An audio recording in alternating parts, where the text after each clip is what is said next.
436 kilo joule पर मोल ये है। यानी आपने हाइड्रोजन का बॉन्ड तोड़ा तो कितनी एनर्जी खर्च हुई, ये प्लस माना ऐड की, मॉलिक्यूल में ऐड हुई। और जब ऐड होती है तो प्रोसेस बॉन्ड टूटने का होता है, तो टूटने वाला जो प्रोसेस है वो कौन सा है, एंडोथर्मिक प्रोसेस है। हर दफे बॉन्ड कोई भी तोड़ा जाए, चाहे वो फिजिकल हो चाहे वो केमिकल बॉन्ड हो, तो एनर्जी देनी पड़ती है मॉलिक्यूल्स को, मॉलिक्यूल में ऐड करनी पड़ती है। जहां एनर्जी ऐड होती है प्रोसेस क्या कहलाता है, एंडोथर्मिक। तो हमने 436 किलो जूल एनर्जी दी और ये बॉन्ड टूट गया। अब इस अमाउंट ऑफ एनर्जी को सम टाइम हम क्या बोलते हैं, एनर्जी ऑफ एटोमाइजेशन, यानी मॉलिक्यूल को तोड़कर एटमों में चेंज करना।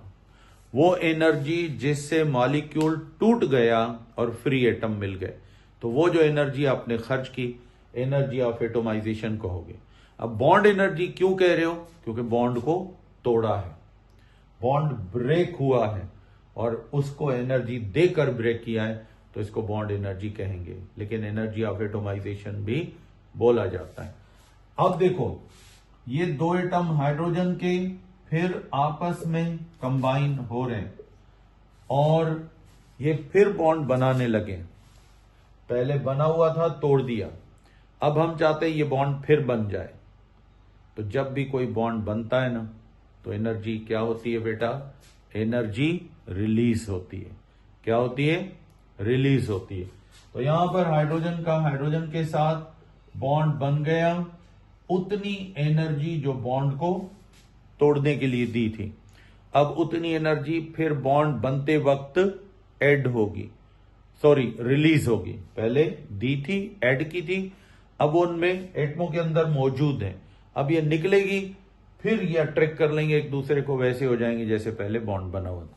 तो अब यही एनर्जी किस में होगी, माइनस में, 436 किलो जूल पर मोल होगी। तो इसका मतलब है दो एटमों में बॉन्ड बने तो फिर एनर्जी रिलीज होती है हमेशा, ठीक है, और दो एटमों का बॉन्ड तोड़ा जाए तो एनर्जी ऐड होती है। इसी अमाउंट ऑफ एनर्जी को बॉन्ड एनर्जी कहते हो। और एनर्जी ऑफ एटोमाइजेशन सिर्फ एक वक्त में कह सकते हो, जब मॉलिक्यूल टूटकर फ्री एटम मिले, यानी एटमों में टूटने के अमल को एटोमाइजेशन कहते हैं। तो एनर्जी ऑफ एटोमाइजेशन ये तब कहलाएगी जब क्या होगा, बॉन्ड टूट जाएंगे और फ्री एटम मिल जाएंगे। तो अब यहां से हम इसका कंसेप्ट लेते हैं और ये देखो, जितना बॉन्ड तोड़ने के लिए एनर्जी दी है, उतनी एनर्जी फिर रिलीज होगी जो उसमें ऐड हुई है, और वही बॉन्ड दोबारा बन जाएगा। तो बॉन्ड एनर्जी कांस्टेंट है, जो टूटने वाली बॉन्ड एनर्जी है वही बनने वाली बॉन्ड एनर्जी। बस फर्क ये कि टूटने के टाइम ये ऐड करनी पड़ती है और बनते टाइम ये उतनी ही दोबारा वापस निकल जाती है। तो एक बॉन्ड की बॉन्ड एनर्जी कांस्टेंट होती है। ये कभी एक बॉन्ड के लिए, चाहे बॉन्ड बनने वाली हो या बॉन्ड तोड़ने वाली हो, ये कांस्टेंट होती है, ये कम ज्यादा नहीं होती है। तो अब इसको हम डिफाइन करेंगे कि how can we define the term bond energy and what is a bond energy, और ये बॉन्ड एनर्जी है क्या, ये हम किसको बोल रहे हैं बॉन्ड एनर्जी, इसको देखते हैं। तो यहां पर हम लिख सकते हैं अमाउंट ऑफ हीट रिलीज्ड, जो हीट एनर्जी रिलीज हुई, ठीक है, व्हेन, जब क्या हुआ, 1 मोल। अब याद रखना, बॉन्ड एनर्जी का यूनिट अभी मैंने आपको बताया है, वो है किलो जूल पर मोल। तो इसका मतलब है ये 1 मोल बॉन्ड्स का बने तब हम कैलकुलेट करते हैं। पर बॉन्ड ये नहीं होती है, पर बॉन्ड भी कैलकुलेट कर सकते हो, पर स्टैंडर्ड यूनिट है 1 मोल बॉन्ड। अब 1 मोल बॉन्ड में कितने बॉन्ड होंगे, 6.02, 10⁻23 यानी 1 मोल का मतलब है 6.02 10⁻23 ऑफ बॉन्ड्स इज फॉर्म्ड, ये बन जाए, और या फिर अमाउंट ऑफ एनर्जी, ये जो है ये बॉन्ड बन जाए तो रिलीज होती है amount of heat energy is added किसमें, to 1 mole of bonds to break. हमने मॉलिक्यूल्स को कितनी एनर्जी दी, 1 मोल हमने बॉन्ड्स की एनर्जी दी मॉलिक्यूल्स को, और 1 मोल बॉन्ड्स तोड़ने के लिए जो एनर्जी दी ये भी बॉन्ड एनर्जी है, और बनते वक्त रिलीज हुई ये भी बॉन्ड एनर्जी होती है। अब लेते हैं बेटा हम इसी में बॉन्ड एनर्जी के फैक्टर्स।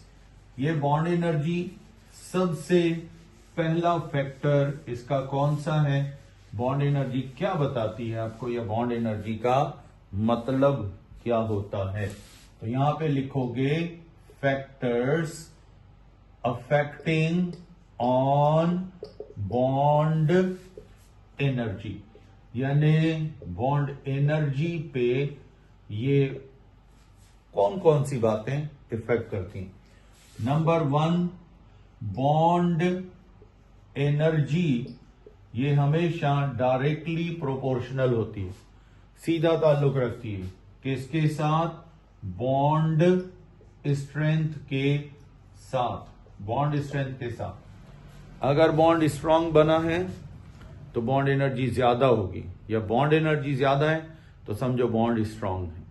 अगर बॉन्ड एनर्जी कम है ना तो समझो बॉन्ड वीक है। अब जैसे ये 2 एटम है, हाइड्रोजन के साथ बॉन्ड बना रहा है और ये आपस में इनका बॉन्ड बन जाता है, ये एक एटम ये दूसरा एटम, चलो भाई ये बॉन्ड बन गया। अब ये डेल्टा एच यानी एनर्जी चेक, ये है 436 किलो जूल पर मोल, ये है हाइड्रोजन के बॉन्ड की बॉन्ड एनर्जी। बन रहा है ना तो ये रिलीज हो रही, ये रिलीज हो गई, और अगर टूटेगा तो ये ऐड होगी, ठीक है।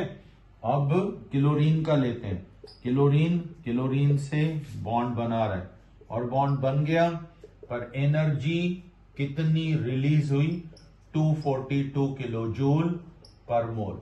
क्या रिलीज हुई, 242 किलो जूल पर मोल ये रिलीज हुई। तो इसका मतलब आप क्या लोगे कि इसमें कौन से एटम के दरमियान स्ट्रॉन्ग बॉन्ड बना है, जिसकी बॉन्ड एनर्जी ज्यादा है। तो हमें पता है ये हाइड्रोजन का बॉन्ड क्या है, स्ट्रॉन्ग बॉन्ड है, इसलिए बॉन्ड एनर्जी ज्यादा है। और क्लोरीन का बॉन्ड क्लोरीन से क्या है, वीक बॉन्ड है, बॉन्ड एनर्जी कम है। तो पहली बात क्लियर हो गई कि बॉन्ड एनर्जी ज्यादा तो बॉन्ड ज्यादा स्ट्रांग, बॉन्ड एनर्जी कम तो बॉन्ड कम स्ट्रांग होगा या वीक होगा। तो हमें बॉन्ड एनर्जी से बॉन्ड की स्ट्रेंथ का पता चल जाता है कि ये स्ट्रांग बॉन्ड बना रहा है या वीक बना रहा है। अब आते हैं दूसरे फैक्टर की तरफ, वो क्या है, वो है बॉन्ड ऑर्डर। क्या है, बॉन्ड ऑर्डर, वो भी बॉन्ड की एनर्जी को बताता है। हमें नंबर 2 सेकंड फैक्टर देखना है, वो है बॉन्ड ऑर्डर। तो बॉन्ड ऑर्डर आपको पता है ये 2 एटमों के दरमियान क्या बताता है, नंबर ऑफ बॉन्ड्स बताता है, कितने बनेंगे। तो ये बॉन्ड ऑर्डर डायरेक्टली प्रोपोर्शनल होता है किसके साथ, बॉन्ड एनर्जी के साथ होता है, ठीक है। अब देखते हैं कार्बन से कौन कौन से बॉन्ड्स बनाता है। कार्बन से सिंगल बॉन्ड, कार्बन से डबल बॉन्ड कार्बन कार्बन से ट्रिपल बॉन्ड बनाता है। तो अब इसका बॉन्ड ऑर्डर है ऑलमोस्ट 1, इसका बॉन्ड ऑर्डर है 2, इसका बॉन्ड ऑर्डर है 3। तो देखो हाईएस्ट बॉन्ड ऑर्डर कितना है, 3 है। तो फिर एनर्जी को देखते हैं कितनी है। अब इसकी बॉन्ड एनर्जी है 343 किलो जूल पर मोल। कितनी है, 343 किलो जूल पर मोल मौजूद है। 348 किलो जूल पर मोल। और इसकी है बॉन्ड एनर्जी 614 किलो जूल पर मोल, इसकी बॉन्ड एनर्जी। ठीक है, बाकी अब कौन सा बचा, हमारा लास्ट ट्रिपल बॉन्ड बचा, और इसकी बॉन्ड एनर्जी है कितनी, 839 किलो जूल पर मोल। कितनी है बेटा, 8 किलो जूल पर मोल। ठीक है, 839। अब मुझे यह बताओ कि बॉन्ड ऑर्डर हाईएस्ट किसका है, इसका 1, इसका 2, इसका 3। तो हाईएस्ट बॉन्ड ऑर्डर किसका है, ट्रिपल बॉन्ड का है। तो बॉन्ड एनर्जी क्या है, उसकी ज्यादा है। और जिसका बॉन्ड ऑर्डर कम है ना, उसकी बॉन्ड एनर्जी भी क्या है, कम है।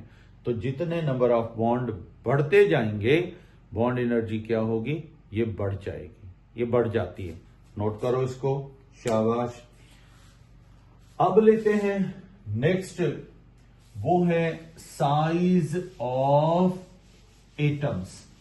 Size of atoms, size of atoms जो है वो भी बेटा बॉन्ड एनर्जी पे इफेक्ट करेगा, बॉन्ड एनर्जी पे। तो नंबर 3 फैक्टर होगा साइज ऑफ एटम्स। तो ये size of atom bond energy के साथ इनवर्सली प्रोपोर्शनल होता है। यानी अगर साइज ऑफ एटम बढ़ा दिया, क्या बढ़ा दिया, साइज ऑफ एटम बढ़ा दिया, तो बॉन्ड एनर्जी क्या होगी, कम हो जाएगी। बड़े साइज के एटम है ना, वो शेयर्ड पेयर को कम अट्रैक्ट करते हैं, बॉन्ड वीक होता है। और छोटे साइज के एटम होते हैं ना, ये शेयर्ड पेयर को ज्यादा अट्रैक्ट करते हैं और बॉन्ड क्या होता है, स्ट्रांग। अब मुझे ये बताओ, हाइड्रोजन का हाइड्रोजन के साथ बॉन्ड बना तो बॉन्ड एनर्जी है 436 किलो जूल। और क्लोरीन का क्लोरीन के साथ बॉन्ड बना तो एनर्जी है 242। ये प्लस या माइनस किसी में भी ले सकते हो, बात एक ही है, कोई फर्क नहीं पड़ता। बॉन्ड एनर्जी का सिंबल माइनस होगा तो तोड़ेगा बॉन्ड को, बॉन्ड को बनाने का इशारा है, प्लस में है तो बॉन्ड टूटने का है। तो अब ये बताओ, ये हाइड्रोजन जो है ये स्मॉल साइज के क्या हैं, एटम्स हैं, और क्लोरीन क्या है, लार्ज साइज के एटम्स हैं। तो अब बताएं कि बॉन्ड एनर्जी स्मॉल साइज वालों की क्या है, ज्यादा है, और लार्ज साइज के एटमों की बॉन्ड एनर्जी क्या है, ये कम है। तो जहां बड़े साइज के एटम बॉन्ड बनाएंगे वो वीक बॉन्ड होंगे, और अगर बॉन्ड वीक है तो एनर्जी भी कम खर्च होगी उसको तोड़ने के लिए। और अगर छोटे साइज के हैं, स्ट्रॉन्ग बॉन्ड बना रहे हैं, तो उनको तोड़ने के लिए, उनको ब्रेक करने के लिए एनर्जी भी ज्यादा देनी पड़ेगी। तो हम यहां पे साइज ऑफ एटम्स को इस तरीके से लेते हैं। अब बेटा हम एक और यहां पर बॉन्ड लेंगे और बॉन्ड का फैक्टर लेंगे कि जो बॉन्ड एनर्जी पे इफेक्ट करता है। और वो फैक्टर कौन सा है, वो फैक्टर है number 4th factor, that is polarity of bond. Bond का पोलर होना, जितना ज्यादा पोलर बॉन्ड होगा उतना बॉन्ड एनर्जी क्या होगी, ज्यादा होगी, और जितना बॉन्ड नॉन पोलर होगा वो कम। तो यहां पे लिख सकते हैं कि पोलरिटी ऑफ बॉन्ड ये जो है ये डायरेक्टली प्रोपोर्शनल होता है किसके साथ? बॉन्ड एनर्जी के साथ। तो अगर हम ये देखें कि क्लोरीन से बॉन्ड बना रहा है, पर बॉन्ड कौन सा है इसका? नॉन पोलर बॉन्ड है, नॉन पोलर बॉन्ड। तो अगर नॉन पोलर बॉन्ड है तो इसकी बॉन्ड एनर्जी देखो कितनी है, 242 किलो जूल पर मोल है। और ये बना रहा है HCl से बॉन्ड क्लोरीन। अब बॉन्ड क्या हो गया? पोलर। तो पोलर बॉन्ड बना रहा है, तो फिर पोलर बॉन्ड की बॉन्ड एनर्जी देखो कितनी है, 431 किलो जूल, 431 किलो जूल पर मोल बन रही है। तो बॉन्ड जितना पोलर उतना बॉन्ड एनर्जी ज्यादा, और जितना बॉन्ड नॉन पोलर या लेस पोलर होगा बॉन्ड एनर्जी उतना क्या होगी? कम होगी। नोट करें इसको, शाबाश। तो ये थे बेटा बॉन्ड एनर्जी के फैक्टर्स, जिनसे हम ये बता सकते हैं कि बॉन्ड एनर्जी जो है वो बॉन्ड को स्ट्रॉन्ग करती है या बॉन्ड को वीक करती है। ठीक, तो कल इंशाल्लाह हम नेक्स्ट एक और कोवेलेंट बॉन्ड के कैरेक्टरिस्टिक को देखेंगे, और वो होगा बॉन्ड लेंथ वाला। तो बॉन्ड लेंथ जो है वो असल में है क्या, और बॉन्ड लेंथ कैसे आमतौर पर बॉन्ड के फैक्टर्स पे इफेक्ट करती है।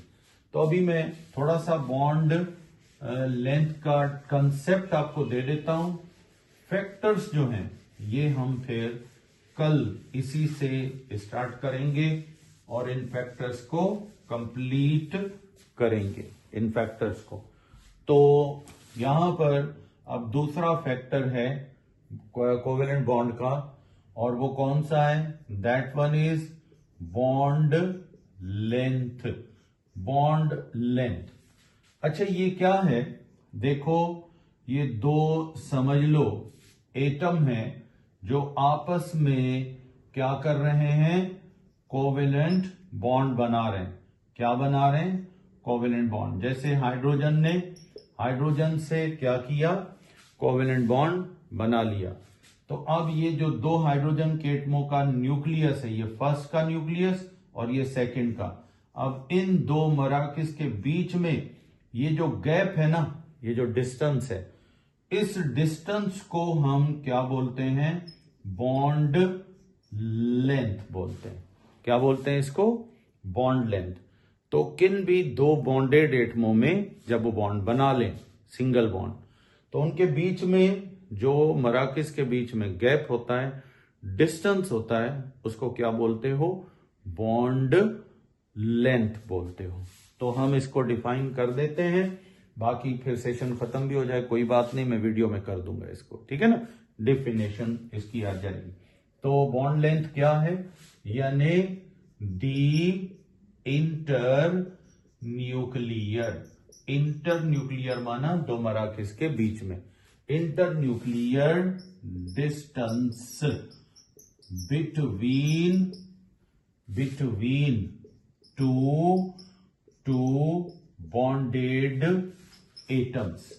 जब दो एटम आपस में बॉन्ड बना लें तो उनके दरमियान जो गैप या डिस्टेंस होगा, इसको हम क्या बोलते हैं?